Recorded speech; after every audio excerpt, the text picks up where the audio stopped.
Bonjour à tous. Alors tout d'abord, merci de nous rejoindre dans cette journée du 19 juin, journée internationale pour l'élimination des violences sexuelles en temps de conflit.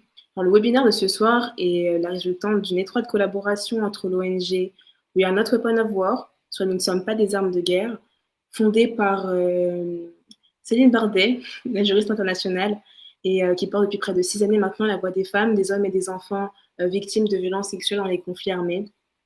Cette organisation a pour but de sensibiliser la scène internationale à ce sujet épineux, d'enrayer l'impunité des responsables de ces crimes, mais aussi et surtout de proposer des programmes de réhabilitation et de soutien aux survivants. Alors cette conférence est aussi en collaboration avec l'école HEIP, dont nous représentons ce soir sous UMA. Alors à savoir que depuis des décennies et partout dans le monde, le viol a toujours été utilisé comme une arme de guerre, et aujourd'hui, en temps de crise mondiale de pandémie, il est important de se poser la question des conséquences économiques, judiciaires, psychologiques et sécuritaires que les victimes ont à faire face. Pour nous aider sur ce sujet, nous avons le privilège d'entendre la juriste internationale Céline Bardet, fondatrice de WOW et juriste internationale, Louise Pluyot, journaliste et membre du collectif Focus, et Audace et Aline, deux survivants qui ont accepté avec courage de participer à cet échange. Nous vous remercions d'ailleurs encore une fois pour votre participation. Alors, pendant tout le long de cette conférence, n'hésitez pas à communiquer dans la barre des commentaires, puisque certaines de vos questions seront posées directement aux invités. Donc, on peut tout d'abord commencer les questions avec Madame Céline Bardet, donc juriste internationale, fondatrice et présidente de l'association WOW, donc We Are Not Weapons of War. Pourriez-vous tout d'abord, en propos introductifs, nous présenter votre organisation, sa mission dans la lutte contre les violences sexuelles en temps de conflit et par quel procédé se traduit votre engagement?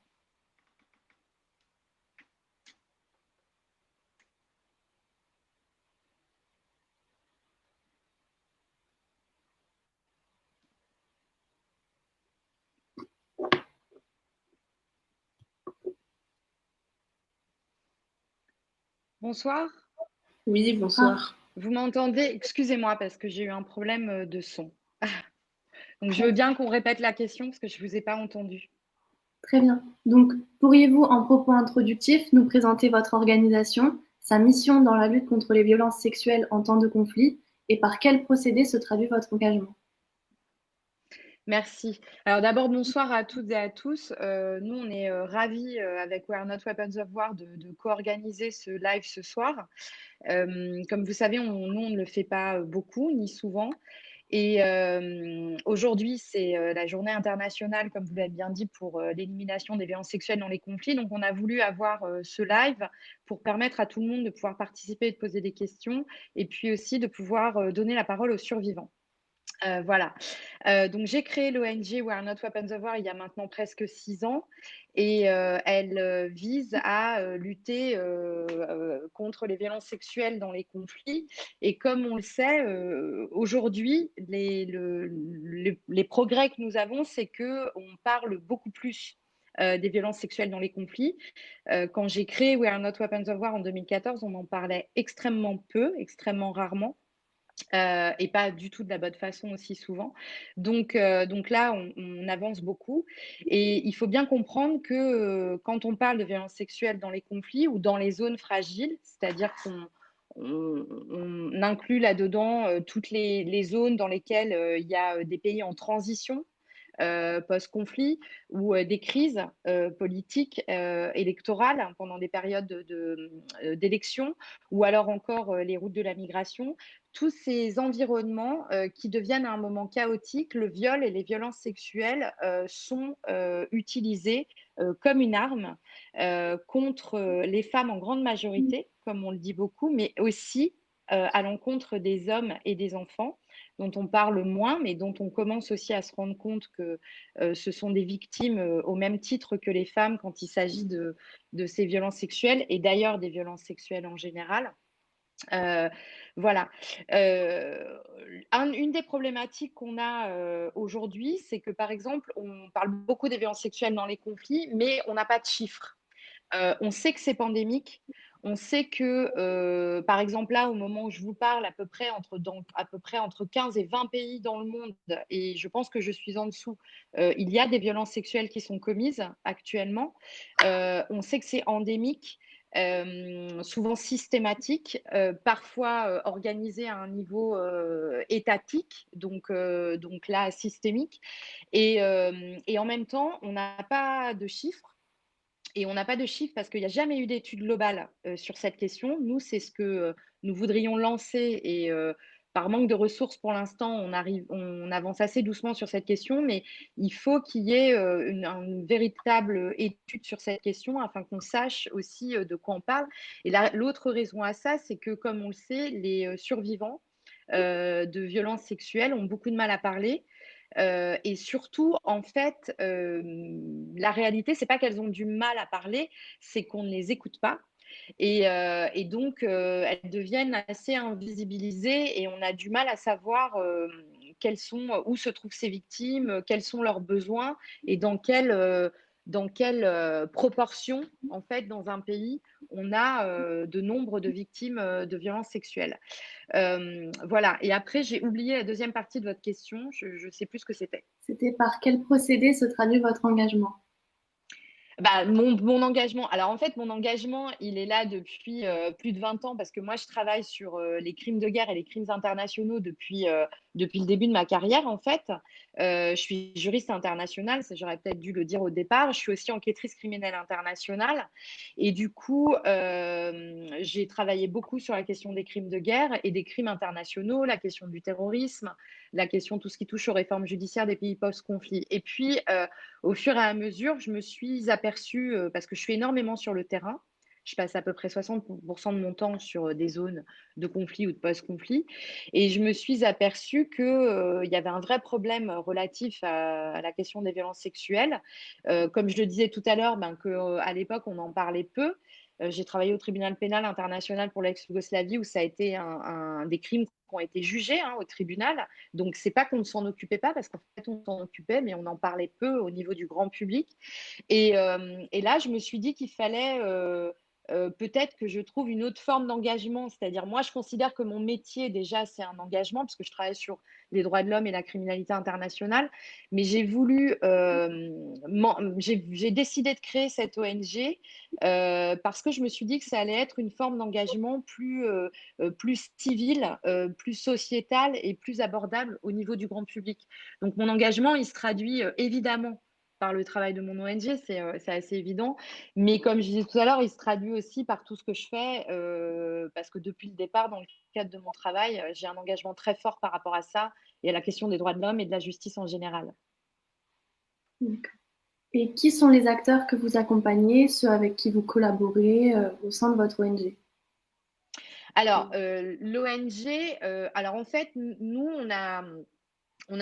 j'ai créé cette ONG avec une vision qui était celle tout à fait pour aller à l'encontre un peu de ce qui se passait, ce qui s'est surtout passé dans les années 90, 2000, 2010. C'est-à-dire, j'ai pas du tout l'ambition de créer quelque chose qui devienne une grosse ONG, et surtout de pas se positionner en se disant on est une ONG occidentale basée à Paris et on va aller sur le terrain et expliquer aux gens ce qu'il faut faire.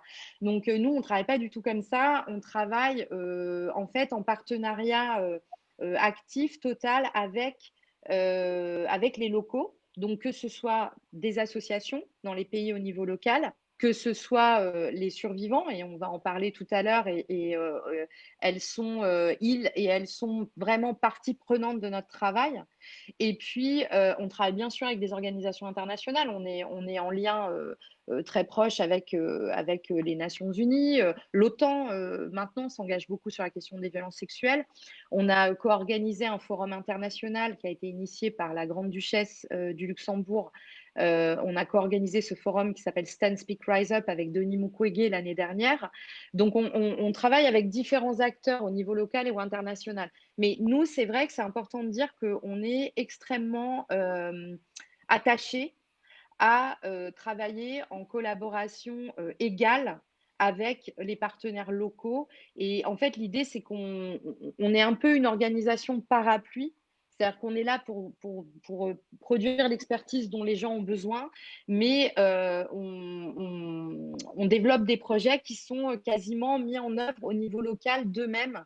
On n'est pas, par exemple, moi, j'ai personne de mon équipe qui est basé dans un des pays dans lesquels on travaille. On travaille que avec des gens au niveau local. D'accord. Et finalement, dernière question, quelles sont les difficultés récurrentes que vous rencontrez dans l'aboutissement de votre action? Alors, les difficultés récurrentes, elles sont nombreuses évidemment. Déjà, il ne faut pas oublier que quand on parle de violences sexuelles dans les conflits, on parle de crimes internationaux, mais on parle aussi de viols commis avec une extrême violence. Il faut vraiment comprendre de quoi on parle. Et c'est pour ça qu'on parle d'armes de guerre. Euh, on est dans des contextes où la sécurité est une question, où les auteurs de crimes sont souvent des auteurs de crimes en masse.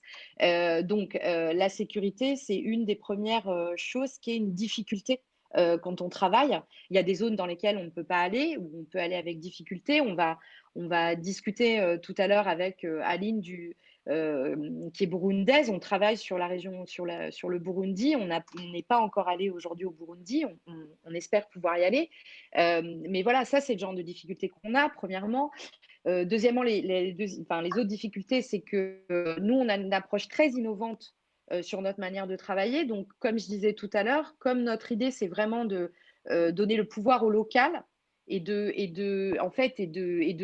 l'aider simplement à sa demande sur des choses très expertes, mais pas du tout de prendre leur place, en fait, ou de décider à leur place ce qui est bien ou pas bien.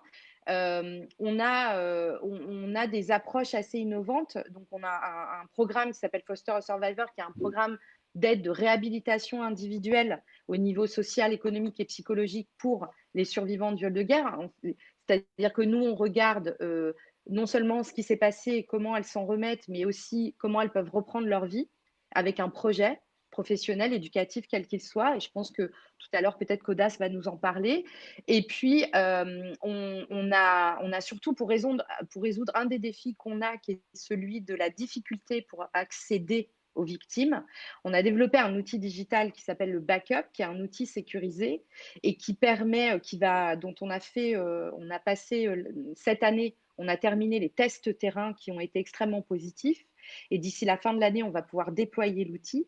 Et cet outil, il permet à n'importe quel survivant partout dans le monde de se signer via un questionnaire sous la forme d'une application extrêmement sécurisée. Et donc, ça nous permet de les identifier, de les recenser et ensuite de les accompagner.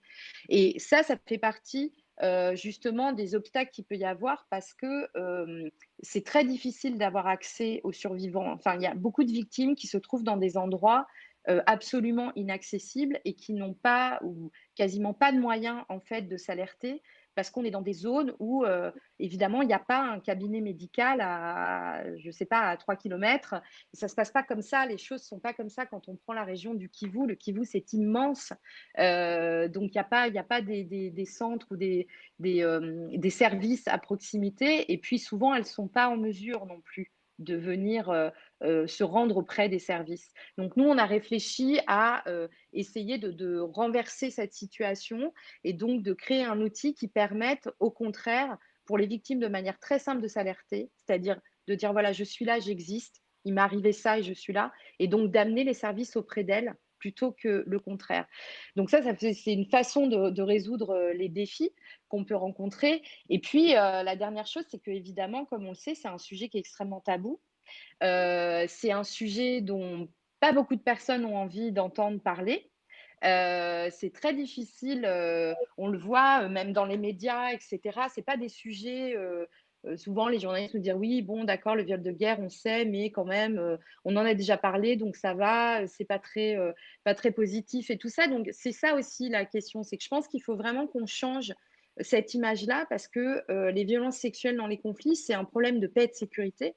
On l'a vu l'année dernière avec le prix Nobel de la paix attribué à Denis Mukwege et à Nadia Mourad. Et il faut qu'on comprenne vraiment que c'est une menace à la paix et à la sécurité, que c'est un enjeu primordial. Moi, je dis que c'est l'enjeu du 21e siècle. Et donc, il faut qu'on le regarde de cette manière-là. Et ça engage tout le monde.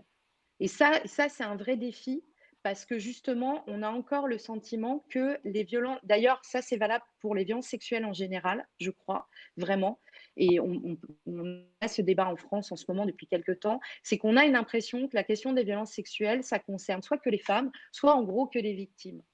Et non, ça concerne toute la société, ça nous concerne tous, et tant qu'on n'aura pas un dialogue inclusif autour de ça, et de se rendre compte que c'est complètement fou qu'en 2020, ce phénomène-là soit encore autant prégnant, eh bien, on n'avancera pas. Donc, il faut vraiment que ce sujet devienne un sujet dont le public s'empare, dont tout le monde s'empare, parce que ça concerne tout le monde.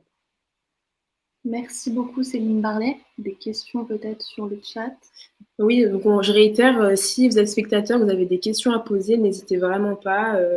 C'est le moment de participer, de poser vos questions à Céline Bardet ou à Louise Pluyot ou autre. En tout cas, moi, je vais continuer en posant ma question à du coup la journaliste Louise Pluyot, si on peut la voir à la caméra.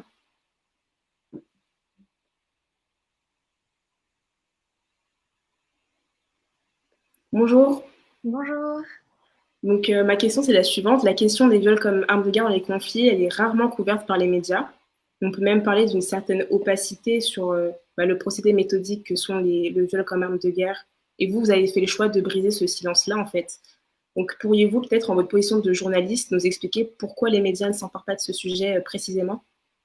D'abord, avant de commencer, bonsoir à toutes et à tous et merci pour votre invitation ainsi que celle de WO pour pouvoir parler de ce sujet, comme l'a dit Céline Bardet, très important et qui doit concerner tout le monde. Pour répondre à la question, je dirais que les médias s'emparent en réalité quand même un peu plus de cette question. Seulement, ça a pris un peu de temps. Mais comme il a fallu aussi du temps pour que le tribunal pénal international et les Nations Unies considèrent que les violences sexuelles constituent une arme de guerre et qu'elles peuvent dès lors être qualifiées de crimes de guerre, de génocide ou de crimes contre l'humanité. Alors bien sûr, aujourd'hui, tout n'est pas parfait. En plus de l'impunité dont jouissent encore les auteurs et les commanditaires de ces crimes, je pense notamment à la déconvenue aussi sur la résolution pour combattre le viol comme arme de guerre qui a été votée par l'ONU en avril 2019. En fin de compte, le texte final était beaucoup moins ambitieux que prévu puisque les États-Unis ont accepté de voter en faveur de cette résolution, mais après en avoir fait retirer des mentions liées aux droits sexuels et reproductifs, et notamment avec la possibilité pour les victimes d'avorter plus facilement. Mais du coup, pour revenir sur la question des médias, je pense qu'on y arrive. En octobre 2019, donc avec ma collègue Lena Bjurstrom, on a réalisé un dossier consacré au viol comme arme de guerre qui a été publié en octobre 2019 dans le journal Politis. Mais avant nous, il y a quand même pas mal de journalistes qui se sont emparés de la question des violences sexuelles en zone de conflit et qui ont créé avec aussi les ONG des conditions favorables pour une meilleure compréhension des causes profondes des violences sexuelles dans les zones de conflit. Et parmi ces productions, je pense notamment au reportage Thierry le cri étouffé qui a été diffusé en 2017 sur France 2, donc qui a été réalisé par la journaliste Manon Loiseau, dans lequel la parole est donnée à des Syriennes victimes de viols par les forces de Bachar el-Assad. C'est un reportage qui fait écho à l'enquête d'Annick Cogent, reporter au Monde, et qui dénonce en fait l'utilisation par le régime syrien du viol de masse comme arme de guerre. Mais je pense aussi au documentaire Libye, anatomie d'un crime de guerre qui a été réalisé par Cécile Allegra et Céline Bardet et diffusé sur Arte donc en 2018 et en fait qui brise le tabou des hommes violés et en fait qui montre aussi tout ce système organisé des viols infligés aux hommes pendant le conflit libyen. Voilà, après, il y a aussi plein d'autres enquêtes, celle aussi, une enquête très fouillée et qui a été assez retentissante, c'est celle qui a été menée par un consortium de journalistes françaises qui s'appelle Zero Impunity et en fait qui est une enquête assez vaste et fouillée donc, sur les violences sexuelles dans les conflits armés. Et voilà. Merci beaucoup. Est-ce que vous, dans votre démarche, pour justement mettre en lumière ces actes, vous avez été amené à avoir des obstacles qui sont mis sur votre chemin? Au niveau des obstacles, je dirais qu'il y en a pas vraiment eu, mais pourquoi? Parce qu'en fait, mais comme l'a dit Céline Bardet, c'est que les survivants et les survivantes de violences sexuelles en zone de conflit, évidemment, c'est difficile de briser ce tabou, mais il y en a beaucoup qui veulent parler et surtout qui veulent être entendus. Je pense que la preuve, c'est que donc à ce fameux forum, hein, Stand Speak Rise Up, ils étaient quand même une quarantaine, une cinquantaine à témoigner, à demander de l'aide devant des centaines de personnes. Ils étaient là aussi pour interpeller la communauté internationale. Enfin, dans l'auditoire, il y avait quand même la procureure de la Cour pénale internationale, Fatou Bensouda. Donc voilà, en tout cas, la voie est ouverte. Maintenant, il y a quand même eu en tant que journaliste, les difficultés qu'on peut avoir sur ce sujet-là, c'est que déjà, certes, les survivants et les survivantes veulent témoigner. Maintenant, il faut aussi que nous, en tant que journalistes, on fasse attention aux questions qu'on pose. Enfin, le but, c'est pas de faire revivre aux survivants ce qu'ils ont subi. Enfin, c'est de leur faire revivre le traumatisme. Donc, en fait, l'idée, c'est vraiment, voilà, de savoir ce dont ils ont besoin au niveau social, médical et juridique pour leur bien-être et surtout aussi pour, euh, pour une reconnaissance, en fait, pour obtenir aussi une reconnaissance de la part de la société et des autorités de ce qui leur est arrivé. Après, c'est aussi un sujet qui demande énormément de temps pour comprendre tous les enjeux. Donc, d'une part, il faut écouter les survivants, il faut comprendre leurs besoins. Nous, ce qu'on a toujours fait avec l'ENA quand on a traité ce sujet-là, c'est qu'on a renvoyé en fait les témoignages des survivants et des survivantes pour leur validation. Parce qu'il n'est absolument pas question qu'on les mette en danger. Enfin, c'est des personnes qui, en parlant, rien qu'en parlant en fait, et rien qu'en s'exposant, peuvent faire face aussi après à des représailles. Faut pas oublier que parfois ces hommes et ces femmes vivent encore dans leur communauté, parfois avec leurs propres agresseurs, puisqu'on l'a dit, la lutte contre l'impunité, c'est pas pour rien en fait. Donc il y a déjà tout ça, il faut vraiment prendre ça en compte. Il y a aussi tout un contexte historique à réexpliquer. Et pour ça, il faut interviewer des spécialistes, des experts du sujet, puisque les journalistes, on n'est pas des juristes. Donc voilà, il faut vraiment comprendre tout ça. Et puis surtout, il faut ouvrir des perspectives, en fait. Il faut donner des perspectives. Et en fait, il faut bien mettre en avant les actions concrètes que demandent les survivants et les survivantes. Merci beaucoup. Juste pour revenir sur ce que vous avez dit, je pense que Céline Bardet pourrait prendre la parole 2-3 minutes, parce que vous avez soulevé des points qui sont vraiment importants concernant la sécurité des victimes qui s'exposent juste en libérant la parole finalement.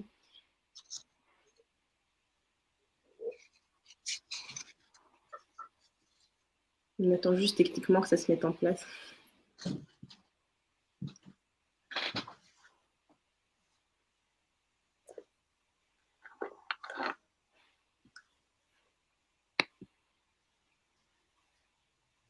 Bon, on reviendra plus tard. Céline Bardet reviendra plus tard. Du coup, je vous pose ma dernière question par rapport à votre série de portraits que vous avez fait pour Politis. Je peux juste préciser quelque chose par rapport à la question des médias. Oui, allez-y. Je voulais juste aussi dire que ce qui aide aussi beaucoup les journalistes à traiter ce sujet, c'est le soutien et le travail de recherche, de documentation, de plaidoyer mené par les ONG telles que WO ainsi que la Fondation Mukwege. D'ailleurs, pour réaliser le dossier pour Politis, on a énormément collaboré avec eux. Pour nous, ce sont les vrais relais en fait pour rentrer en contact avec les survivants. D'autant qu'en plus, ils font des campagnes de communication, de sensibilisation d'ampleur sur le sujet. Et en tout cas, pour tous ceux qui voudraient aller plus loin et qui voudraient se tenir au courant, il faut vraiment, en tout cas, les suivre aussi sur les réseaux sociaux pour voir aussi comment les aider dans leur démarche et dans leurs actions. D'accord, merci beaucoup. Du coup, pour Fiona Davoine, je pense que ça répond un peu à votre question. Bon, ça arrive.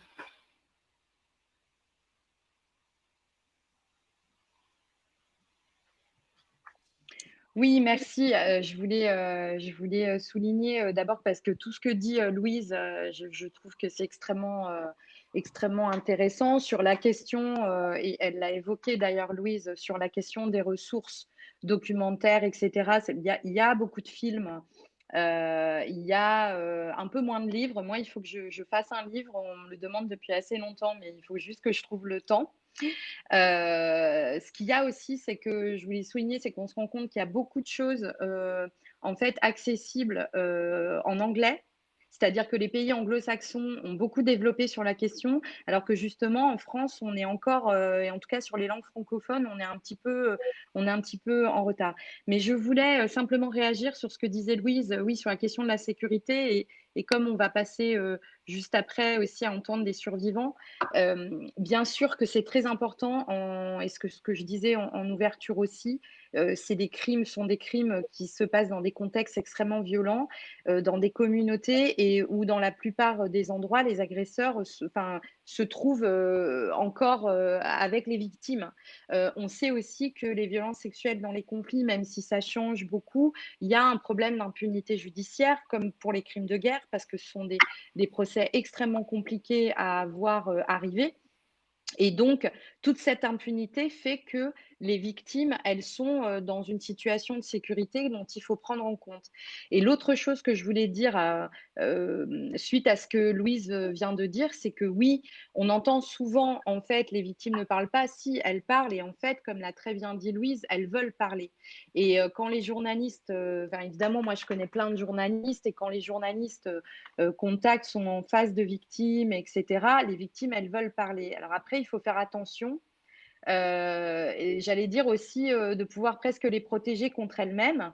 C'est très important. C'est pour ça que je trouve que c'est très important la manière dont elle a expliqué les choses, Louise Pouillot. Et puis, l'autre problème, c'est que on est arrivé dans quelque chose, selon moi, de déséquilibré. C'est-à-dire qu'aujourd'hui, on parle beaucoup plus des violences sexuelles dans les conflits, peut-être même trop à un moment. C'est-à-dire qu'il y a plein de films. Aujourd'hui, pour la Journée internationale du viol de guerre, il y a eu de multiples événements dans le monde, et ça, c'est très bien, mais les victimes, on va les voir, on fait des entretiens, on fait des portraits, on parle d'elles, etc.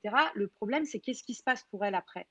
Et évidemment, ça n'est pas le travail de journaliste de résoudre le problème de la victime, ce n'est pas la question. Il faut créer un pont entre les associations et les médias. Et nous, c'est par exemple quelque chose auquel on travaille, et c'est une des raisons aussi de l'existence du backup.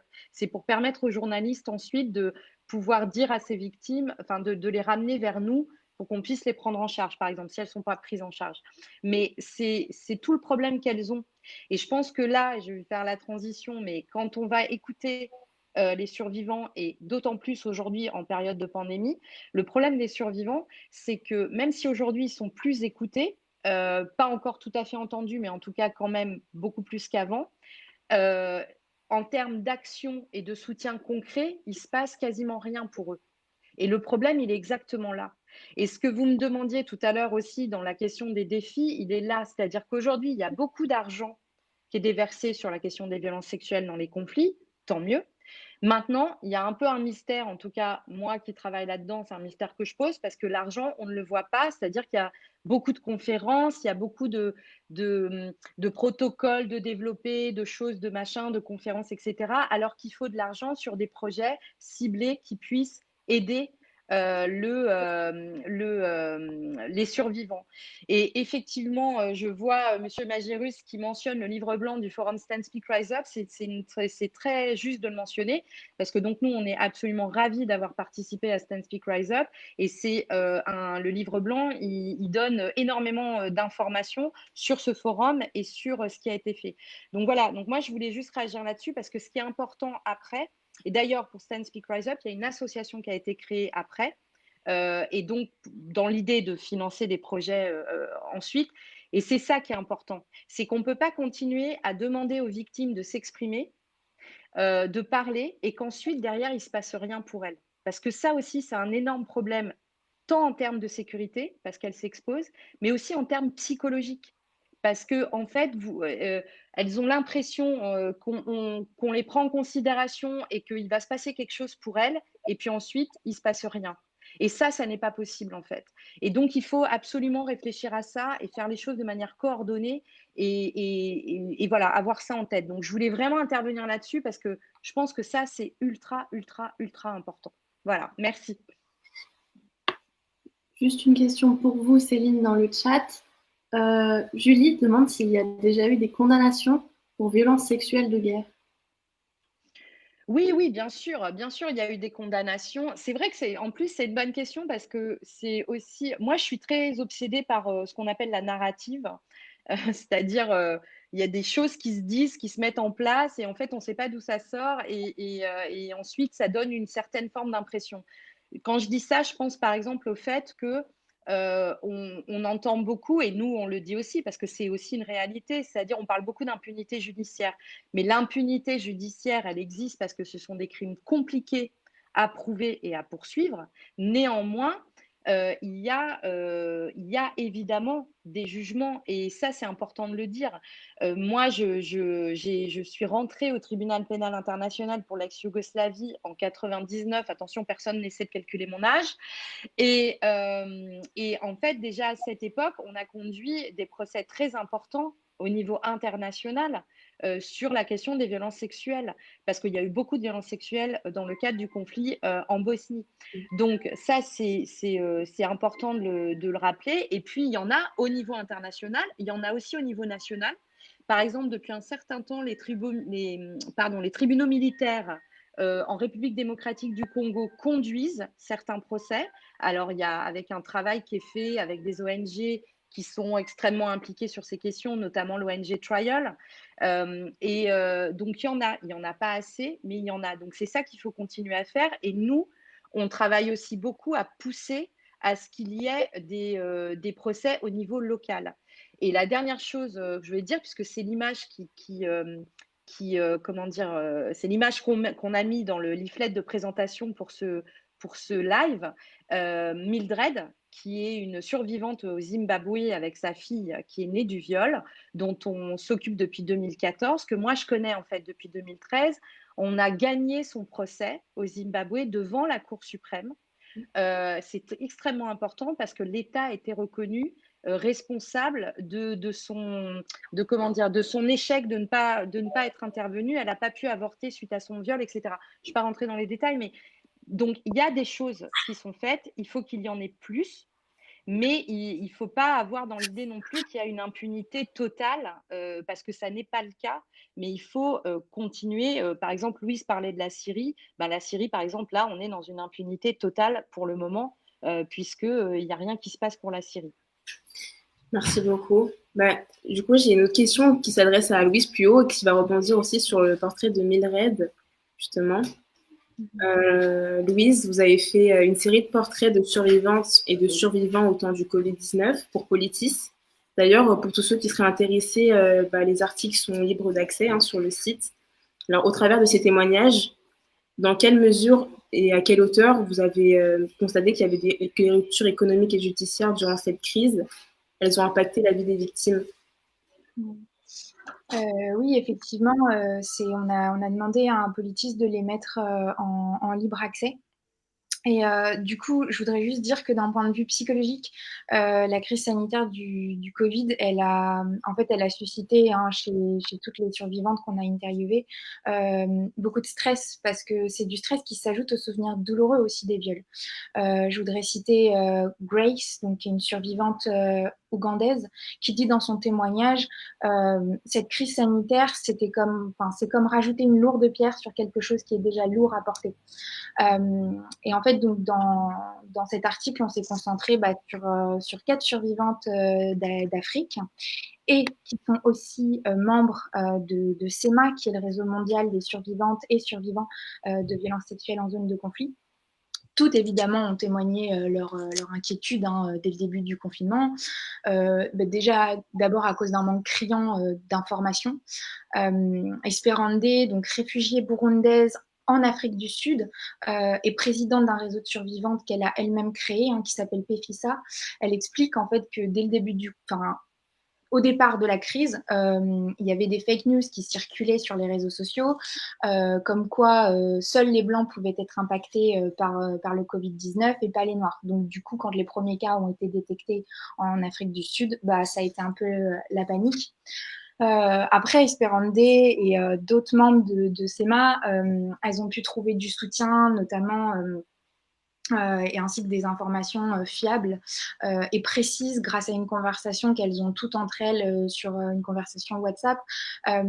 Et donc Esperandé, mais aussi Grace, elles ont compris vraiment aussi grâce aux autres que le confinement avait été, en tout cas, avait été important pour leur propre sécurité.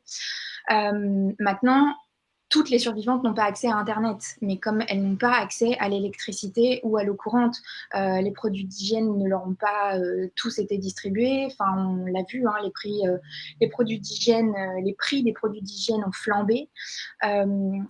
Faut aussi rappeler que c'est des femmes qui sont déjà stigmatisées, malheureusement dans la plupart des cas, parce qu'elles ont subi. Donc, avec le Covid, elles ont encore plus été isolées. En Ouganda, par exemple, les transports publics n'étaient plus du tout accessibles, donc difficile pour elles de se rendre dans les hôpitaux. D'autant qu'en plus, les survivantes n'ont pas pu avoir accès aux soins spécifiques dont elles ont besoin. Mais déjà, en temps normal, c'est difficile. Enfin, à ce jour, aucune, par exemple, des membres de SEMA n'a obtenu justice. Et donc, ça veut dire quoi? Ça veut dire qu'il y a donc aucune n'a pu obtenir de réparation financière ou même des soins médicaux spécifiques. Il s'agit souvent de femmes seules qui sont des mères célibataires et qui vivent un peu au jour le jour. Alors après, en plus, pendant le confinement, beaucoup ont perdu leur travail. Donc là, c'est d'un point de vue économique. En Afrique du Sud, par exemple, la plupart des femmes réfugiées, comme l'expliquait Esperandé, c'est qu'en fait, elles travaillent dans les salons de coiffure, mais tous ont été fermés. Donc, elles ont en Ouganda, mais aussi, je crois, dans d'autres pays d'Afrique, elles ont confectionné des masques pour pouvoir les vendre. Mais ce qu'Espérandé aussi a observé, c'est que certaines, en désespoir de cause, vendaient aussi leur corps. Et c'est ce dont témoigne aussi Mildred au Zimbabwe. En tout cas, elle l'a observé et elle est très inquiète de tout ça. Donc, aujourd'hui, Mildred et sa fille, elles bénéficient, comme l'a dit Céline Bardet, du programme Foster a Survivor qui a été lancé par vous et dont bénéficient aujourd'hui, je crois, d'autres survivants. Mais ce n'est pas le cas de tous les survivants dans le monde et c'est pourquoi il faut vraiment financer ces programmes qui sont mis au point par les ONG. D'autant qu'en plus, c'est du soutien qu'on leur apporte, mais c'est parce que, en fait, tous ces hommes et ces femmes sont déjà rejetés, ils sont forcés à l'exil et beaucoup ne peuvent pas compter sur le soutien de leur famille. Voilà. Après, aussi sur l'impact économique de la crise sanitaire sur les survivantes, il y a eu beaucoup ont été confrontés à la hausse des prix des denrées alimentaires, ce qui a pu aussi engendrer une famine. Mildred aussi au Zimbabwe a constaté une recrudescence des violences sexuelles envers les femmes, évidemment parce que les agresseurs ne prennent pas de vacances, même pendant le confinement, et en fait beaucoup ont profité des rues désertes. Et là, pour enchaîner sur le point de vue juridique, c'est qu'en fait déjà en temps normal, c'est difficile de porter plainte parce qu'on n'est pas forcément pris au sérieux. La parole n'est pas toujours entendue. Et là, avec le confinement, c'était d'autant plus difficile. Donc voilà. Après, il y a quand même dans certains États africains des aides qui ont été promises aux populations défavorisées. Mais juste pour prendre l'exemple d'Espérandé en Afrique du Sud, en tant que réfugiée, elle expliquait en fait que c'est des aides financières qui n'ont pas été attribuées à tout le monde parce qu'il y a encore des discriminations faites aux personnes réfugiées en Afrique du Sud, que ce soit de la part de la population, mais également de l'administration. Voilà. Après, évidemment, la justice a été un petit peu mise en stand-by avec ce confinement. Après, comme dit Grace en Ouganda, déjà en temps normal, c'est long et puis il y a beaucoup d'obstacles. Mais elle veut rester optimiste pour que les survivantes de son pays obtiennent un jour justice. Et en fait, c'est ça aussi, et je voudrais juste insister sur ça, c'est qu'en fait, les survivantes sont optimistes, mais elles sont aussi résilientes, et c'est ce qu'elles ont voulu aussi dire dans leur témoignage, en tout cas des 4 femmes qu'on a pu interviewer. Et c'est voilà, elles veulent pas non plus se laisser abattre et elles veulent pas abandonner leur sœur de lutte. Au moment du confinement, enfin, Esperande, elle prévoyait déjà de rassembler les membres de son réseau pour parler dans un premier temps et extérioriser leur stress, leur vécu de cette crise sanitaire. Elle avait aussi pour but de trouver ce dont elles ont besoin pour leur bien-être psychique, psychologique et économique. Et Bernadette, la secrétaire générale du réseau des survivantes de Centrafrique, Mosuka, prévoyait aussi de diffuser son message à la radio. Et d'ailleurs, elle a commencé hier et elle continue aujourd'hui. Donc, elle est partie voir d'autres membres, avec d'autres membres, pardon. Elle s'est rendue dans les villages pour dire aux survivantes enfermées dans le silence, vous n'êtes pas seules. Dans chaque région, elle le dit dans le témoignage, les référentes du réseau vont se déplacer en 4x4 et interpelleront au mégaphone les autorités locales pour qu'elles prennent enfin leurs responsabilités vis-à-vis des populations vulnérables. Et enfin, je terminerai avec le témoignage de Mildred qui insiste aussi beaucoup sur ça. Et elle dit « Je ne veux pas rester silencieuse, le monde ne peut pas détourner le regard, nous avons besoin d'aide. » Merci beaucoup, Louise Puyot, pour votre réponse. On souhaiterait maintenant laisser la parole à Léa Rose Toyan, qui est directrice des opérations chez WOW, pour échanger avec les survivants.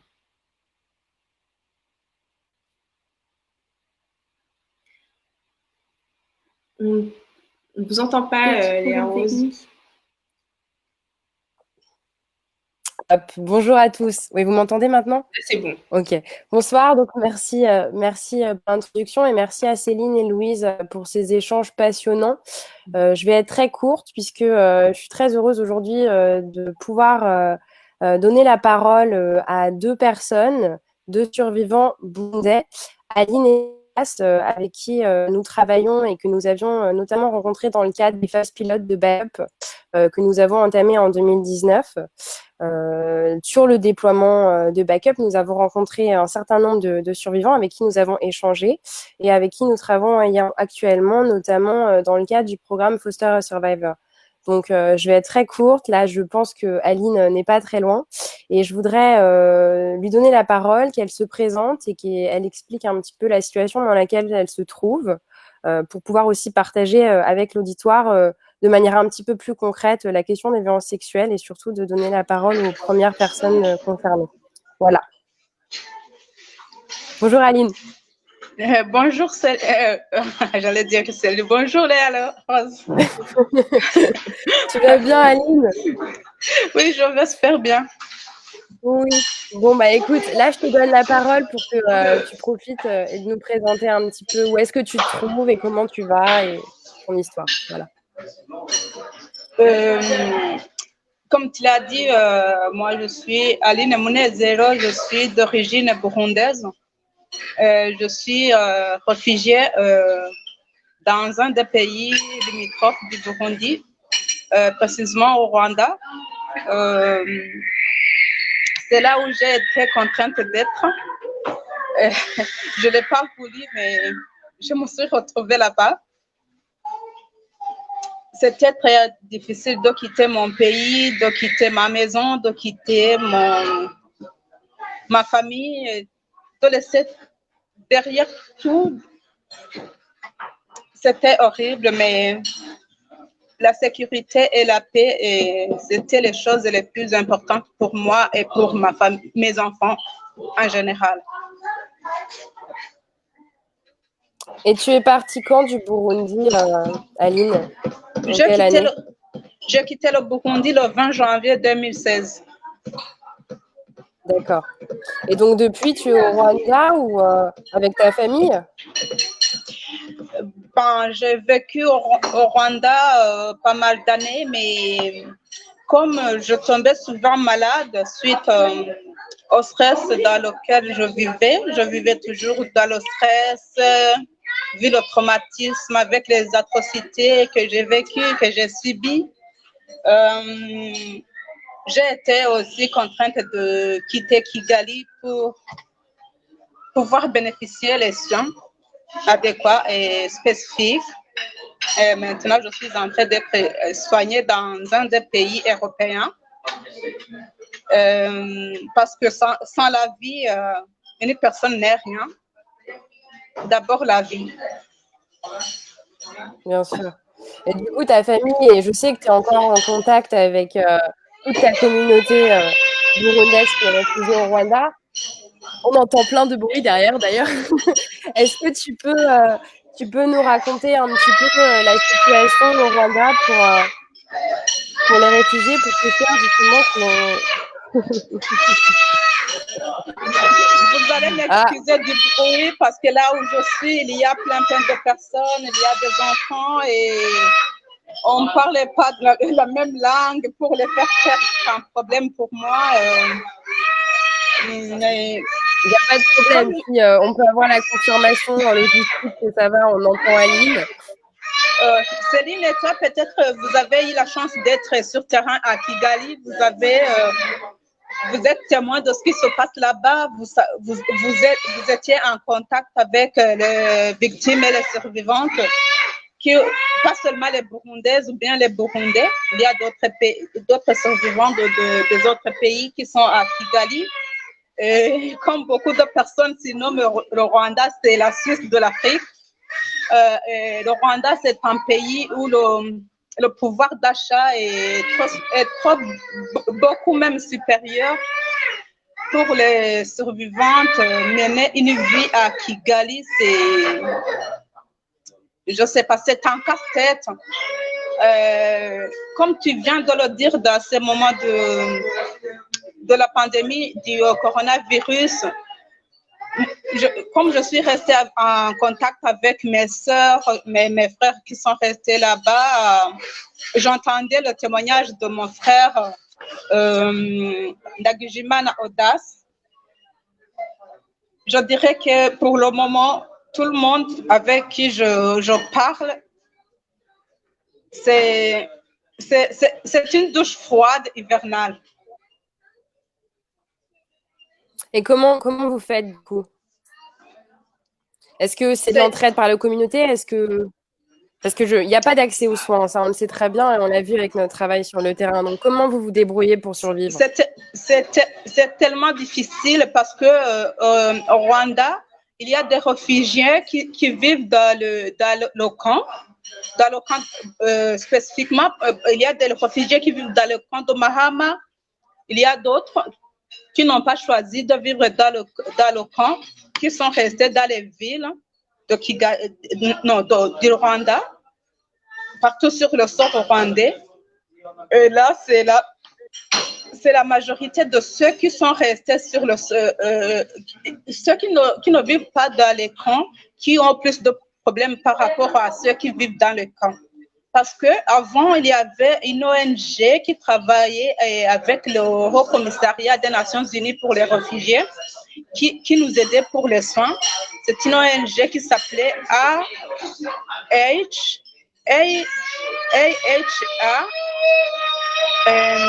Mais dernièrement, il a suspendu ses activités. Et maintenant, après nous avoir donné les cartes, il y a des petites cartes qu'on a données à tous les réfugiés. Nous sommes pris en charge comme tous les Rwandais. Et comme nous avons des médicaments spécifiques à prendre qui coûtent beaucoup trop cher, avoir les médicaments, c'est trop difficile pour les réfugiés. C'est compliqué. Oui. Et dis-moi, Aline, parce que toi, tu es membre du réseau SEMA. Et donc, tu as été en contact, tu es toujours en contact, je le sais, permanent avec d'autres victimes de violences sexuelles au niveau international. Oui. Est-ce que toi, tu peux témoigner justement de cette problématique et que, en fait, le ressenti et les conséquences de ces violences-là sont les mêmes pour l'ensemble des victimes? Et pour toi, quelles sont les prochaines étapes? Bon, je dirais que les conséquences pour toutes les victimes, c'est les mêmes, malgré qu'il y a des différences. Il y a des différences parce que si tu es victime et que tu es resté dans le pays, c'est pas la même chose qu'une victime qui a été contrainte de quitter le pays et vivre en exil. C'est pas la même chose, même si vous aviez vécu les mêmes atrocités. Parce que si tu quittes déjà ta maison, laisser derrière toi tout ce que tu avais, tu deviens automatiquement vulnérable. La vie devient de plus en plus difficile. Et voir quitter le pays avec les enfants que tu dois nourrir, que tu dois scolariser, que tu dois payer la maison, tu dois payer tout ce qui est nécessaire pour vivre. C'est tellement difficile. Et toi, aujourd'hui, Aline, parce que je sais, tu es très engagée maintenant sur la cause des survivants et survivantes de violences sexuelles. C'est quoi pour toi les prochaines étapes? Tu veux t'engager plus? Tu sais que nous, on a un projet et que on a prévu de travailler ensemble, que notamment tu puisses devenir l'un de nos référents sur le backup, notamment sur le Burundi. Mais est-ce que tu penses que justement la libération de la parole pour les victimes, c'est une bonne chose et ça vous donne, vous, le courage d'avancer et de repartir et de reconstruire une vie et de retrouver votre dignité?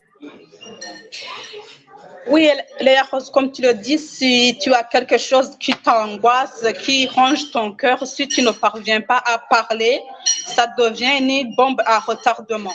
Beaucoup de personnes qui ont gardé ça avec elles, ils ont aujourd'hui beaucoup de problèmes, plus que ceux qui ont eu le courage et la volonté de parler, parce que si tu es malade et que tu ne te fais pas soigner, tu ne peux pas guérir. Ça, c'est une évidence. D'abord, tu dois te faire guérir.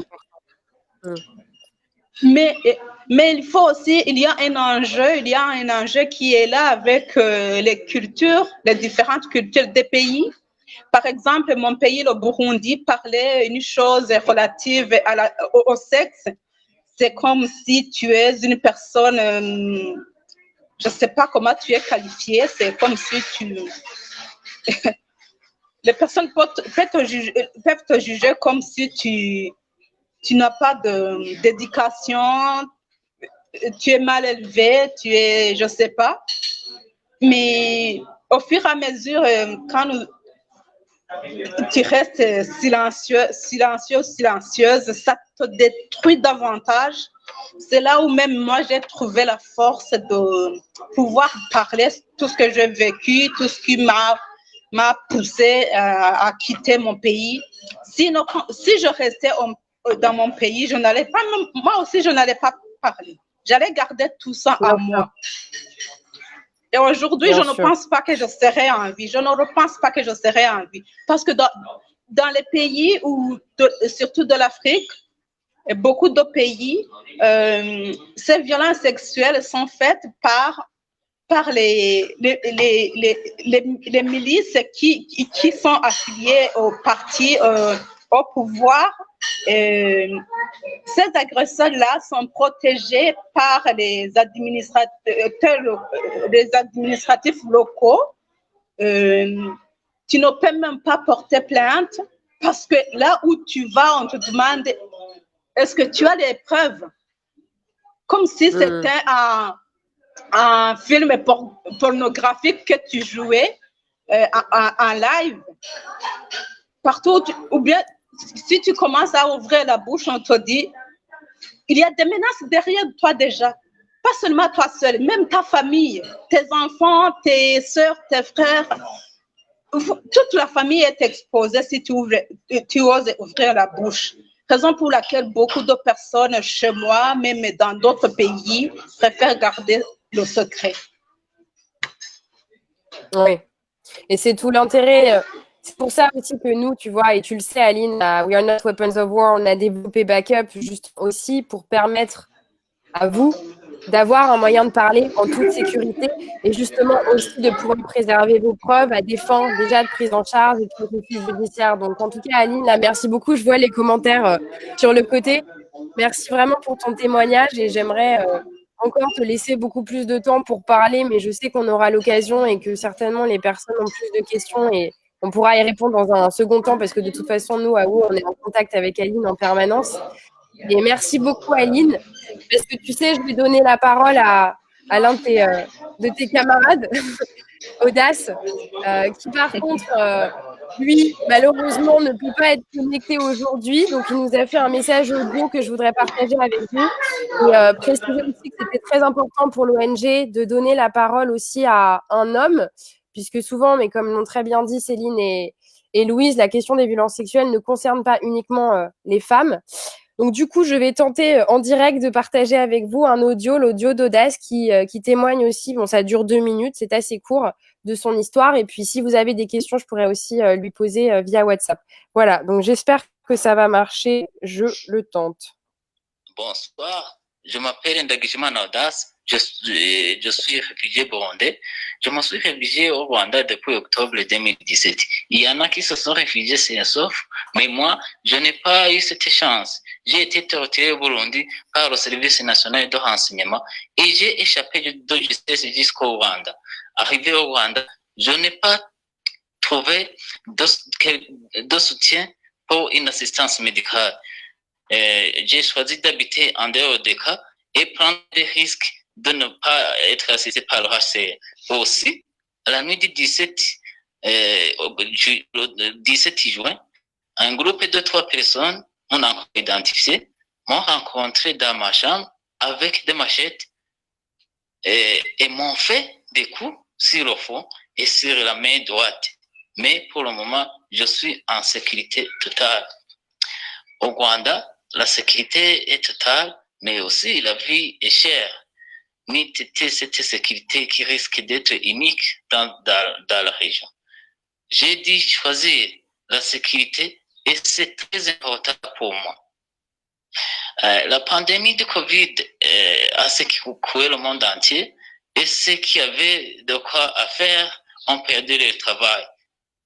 Et pour moi, le Covid m'a fait perdre l'espoir d'être assisté.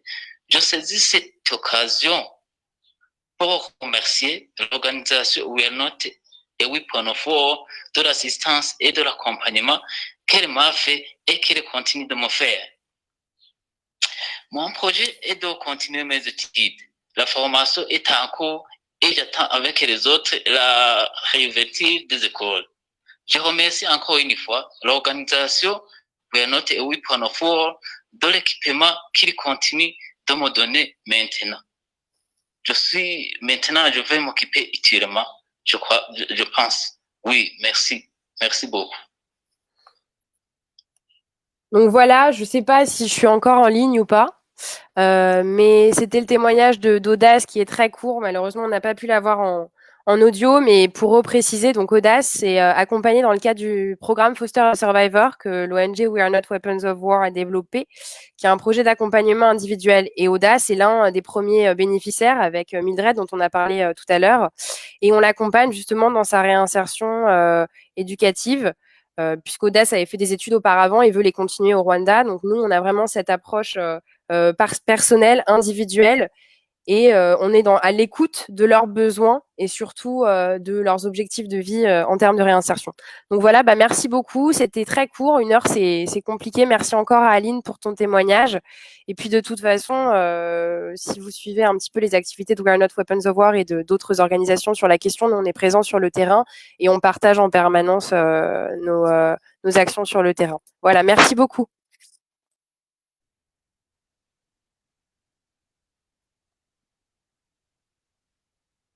Merci merci Léa Rose pour avoir conduit cette conversation et je veux remercier aussi les auditeurs parce que je vois qu'il y a énormément de messages de réaction et de soutien par rapport au témoignage des survivants et ça c'est important pour nous, c'est important pour eux, mais je veux rappeler aussi que l'objectif de ce live, c'était justement de ne pas on n'avait pas envie de faire la énième conférence sur le viol de guerre. On n'avait pas envie de faire tout ce qui se fait là et qui sont beaucoup de paroles. Et moi, je le dis personnellement, j'en peux plus de ça. On avait envie de leur donner la parole à eux et on avait envie aussi de montrer aux gens, parce qu'on nous le demande beaucoup, Voilà, qu'est-ce qu'on fait concrètement et qu'est-ce que ça crée aussi? Qu'est-ce que ça génère comme résultat? Et c'est important parce que en fait, on n'a pas besoin de millions non plus. Ce ne sont pas des questions qui demandent des financements énormes, mais qui demandent des financements qui soient ciblés sur des actions concrètes. Et donc là, je reprenais la parole de 3 minutes pour répondre à certaines questions. La question de l'intimidation, effectivement, durant l'instruction, ça, c'est une excellente question parce que c'est un énorme problème. Et ça revient un peu à ce que je disais tout à l'heure, c'est-à-dire qu'on a développé aussi, on a nourri quelque chose dans une intention bonne au départ, de dire il faut qu'on parle des violences sexuelles, il faut que les victimes, elles parlent, etc. Mais moi, j'ai toujours dit, mais on ne peut pas demander aux victimes de parler, de s'exposer, sans être conscient de ce que ça veut dire derrière et donc de leur garantir que ça va aller derrière. Et le problème de ce qui se passe, c'est exactement ça, exactement ce que vous dites. C'est qu'une fois la parole libérée des victimes, eh ben, elles se retrouvent, elles peuvent être intimidées, elles peuvent avoir des représailles. Et même avant qu'il se passe quoi que ce soit déjà, et ensuite pendant l'instruction, et on l'a vu aussi dans la conduite de procès, c'est absolument, je crois qu'on ne se rend pas compte du parcours que c'est et des moultes représailles qu'elles ont. Et c'est pour ça que d'un autre côté, il faut bien comprendre qu'on ne peut pas, quand on parle de la justice, par exemple, moi je défends, et j'espère qu'avant ma mort ça arrivera, je défends quelque chose qui dit qu'il faudrait que les victimes de violences sexuelles n'aient pas à témoigner devant les tribunaux. Il faut qu'on trouve d'autres moyens, parce que ça les expose beaucoup trop, parce que ça les retraumatise, parce que c'est un parcours très lent, et en plus souvent ça donne pas grand-chose quand les auteurs sont condamnés, ce qui est déjà pas souvent, mais au moins c'est déjà ça. Après, il y a la question des réparations. Donc, ce qui revient à ce que je disais tout à l'heure, c'est une fois qu'elles ont fait tout ça, en fait, mais qu'est-ce qui se passe dans leur vie, quoi? Comment elles font pour vivre? Et là, que ce soit Audace ou Aline, c'est exactement de ça dont ils parlent. Ils ont des problèmes médicaux, ils ont des problèmes économiques, ils ont besoin de vivre. Souvent, ils sont isolés, il y a une stigmatisation, etc. Comment ils font? Comment ils font pour trouver un travail? Comment ils font pour reprendre, se remettre sur leurs pieds? Donc, c'est tout ça qui est important. Mais la question des représailles, elle est effectivement essentielle. Et pour l'instant, on n'arrive pas à. C'est très difficile pour les autorités de mettre en place des systèmes de protection. On a des systèmes de protection des témoins, d'ailleurs, qui sont similaires à ceux mis en place pour d'autres crimes, j'allais dire sensibles, internationaux, que ce soit les questions de crimes organisés, les questions de corruption, les questions de crimes de guerre en général. Mais ce qu'on voit aussi, c'est que ça marche très difficilement. Moi, j'ai travaillé très longtemps dans les Balkans, j'y travaille toujours. Ben, ce sont des petites communautés et vous pouvez mettre en place ce que vous voulez. Euh, En réalité, la vérité, c'est que c'est très difficile de défendre les gens. Donc, donc moi, je pense qu'il faut penser autrement. Et la justice concernant les violences sexuelles dans les conflits, et d'ailleurs dans les violences sexuelles en général, et ça c'est un débat que j'aimerais bien voir en France aussi sur la question des violences sexuelles, c'est qu'il faut qu'on pense les choses différemment. Il faut qu'on arrête d'avoir besoin de mettre les victimes en avant, de les faire parler, reparler, de les interviewer, enfin de les faire témoigner 50 000 fois pour dire la même chose, etc. Ça n'est pas possible. Et ça, c'est un secteur, une thématique dans laquelle il faut absolument innover. Et le backup, par exemple, l'idée du backup, c'est que la victime ensuite puisse donner son témoignage, que ce témoignage soit inscrit sur notre cloud sécurisé et qu'il soit mis à disposition de n'importe qui soit authentifié et mis à disposition des institutions judiciaires, de l'ONU, des grosses ONG s'ils veulent faire des rapports, peu importe, mais que justement, on puisse dire à cette personne, OK, là, vous avez témoigné, tu as raconté ton histoire, maintenant, on va t'aider et toi, tu vas te concentrer à reprendre ta vie. Et on ne va pas revenir te voir 50 fois, le policier, le procureur, l'ONG, la Cour pénale internationale et je ne sais qu'est-ce. Et c'est absolument ça qu'il faut faire. Voilà.